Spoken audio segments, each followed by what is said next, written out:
Letter 161. To John Stewart, Provost of Ayr.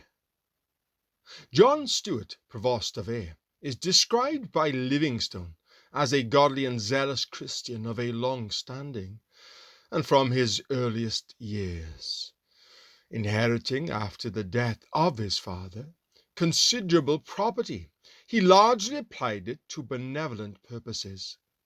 Such was his disinterested love to those who were the friends of Christ and truth, that he called a number of them whose straitened condition he knew, to meet with him in Edinburgh, and after some time spent in prayer, told them he had brought a little money to lend to each of them, which they were not to offer to pay back till he required it, at the same time requiring them to promise not to make this known during his life.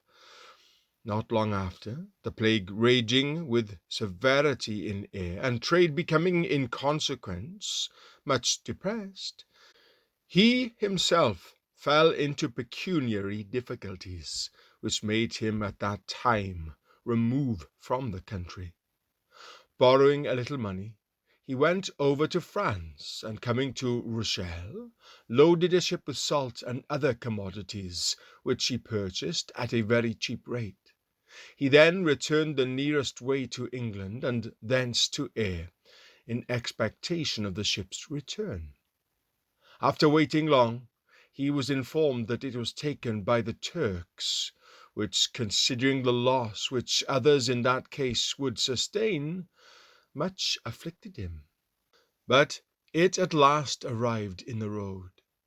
It was on this occasion that his friend John Kennedy, going out to the vessel in a small boat, was driven away by a storm.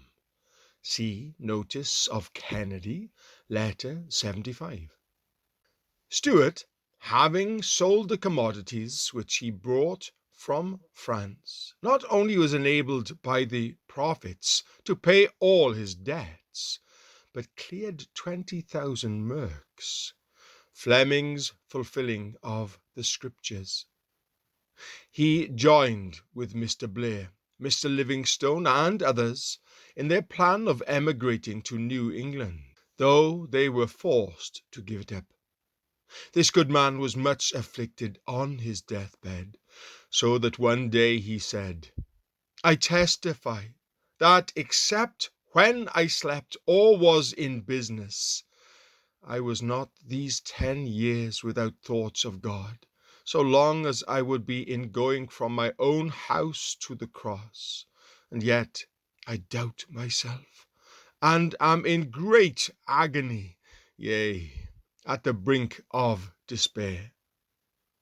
But a day or two before he died, all his doubts were dispelled, and to Mr. Ferguson, the pious minister of Ayr, he said, referring to his struggle with temptations at that time, "I have been fighting and working out my salvation with fear and trembling, and now I bless God, it is perfected, sealed, confirmed, and all fears are gone."